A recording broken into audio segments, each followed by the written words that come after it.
Africa Content TV.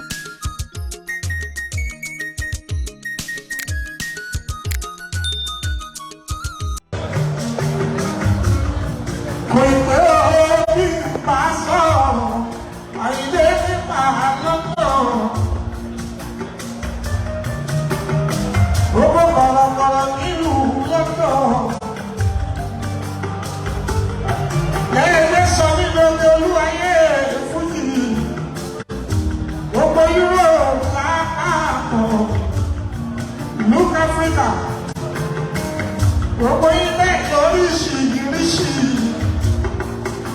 ìtàgbésí ayé mi. Ó bá lórí Síkírù méjì. Ìpàdé ìmìnira Barrister, ìyẹn ló fẹ́ fújì fún mi. Síkírù wẹ̀lẹ̀ méjì. Kábíyèsí o, ọba yìí kì í láyà. Ọba bá gbé tọ̀nà. Bàbá mi lọ́wọ́ mi láṣọ. Olórí ọba ní Ìjẹ̀bú. Eré òtí ìdúró ọmọbọ́lá ìtẹ̀síwájú ní tiwa. Ọ̀rọ̀ lágbájá tó gbọ́ kúkú ojó.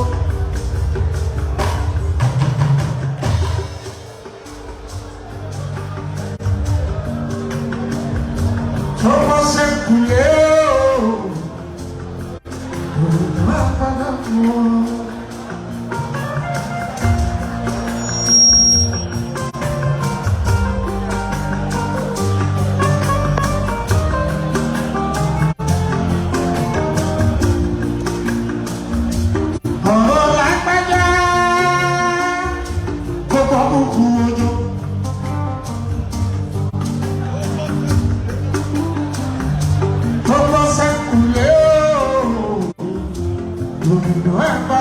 wọ́n.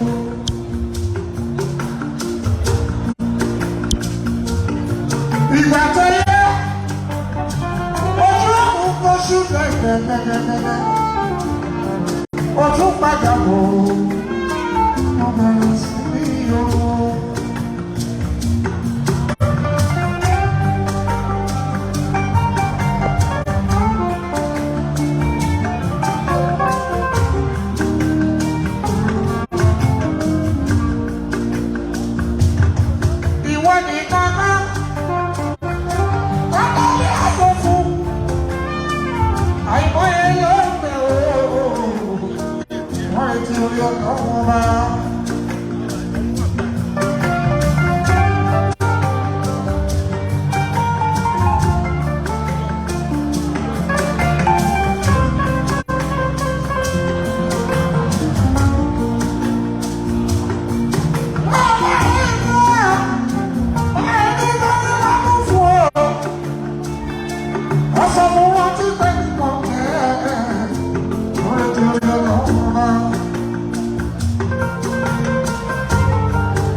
Kò lè ṣe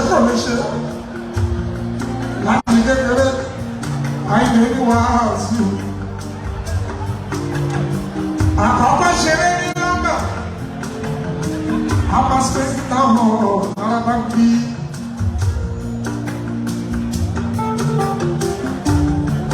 Mo wá dúpẹ́ lọ́wọ́ ọjọ́ ọmọdé dàgbà. Ibi ayọ̀ kẹta mi dé. Agogo máa lọ.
ọ̀rọ̀ bá lẹ́nu mi ṣákáṣáká o.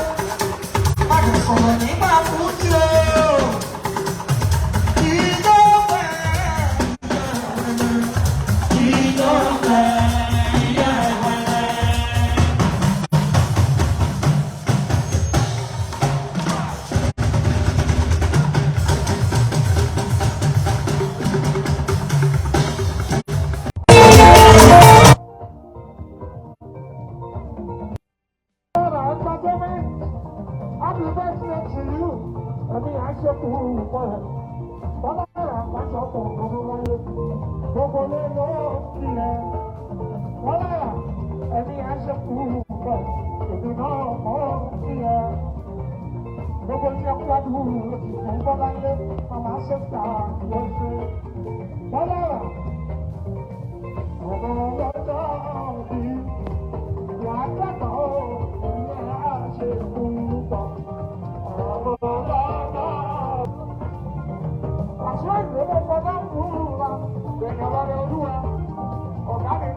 Ọmọ